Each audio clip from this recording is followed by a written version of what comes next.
tayo ngayon na mini driving light. Naglagay din tayo ng P-horn ngayon na mina-adjust na ni Choco yung buga ng ilaw. So ito Lumina Pro ang nilagay natin dito. Then bukod dyan, pasagilid si Boto Paldi tayo ng nagagay. Nagpalit din tayo ng left and right side fairings. So lahat yan, kayang-kaya na dito sa Prime Auto Parts and Accessories. Ito yung location natin, 280 Molino Road, Cavite. So gumagawa na tayo mechanical, electrical, troubleshooting, repair. Meron din tayong mga accessories. One stop shop na ang ating Molino Road branch.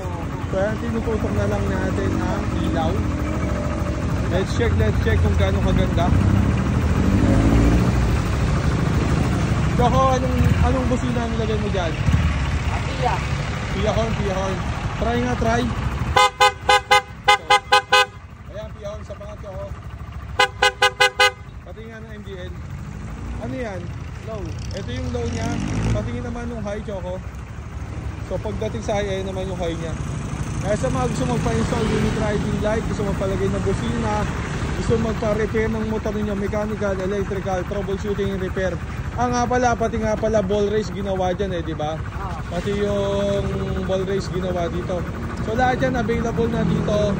May pera ka man o wala, kapos ka man, pumunta ka na dahil tumatanggap tayo ng credit card, tumatanggap tayo ng home credit, at meron din tayong Salmon. Lahat yan available po dito sa Prime Auto Parts and Accessories.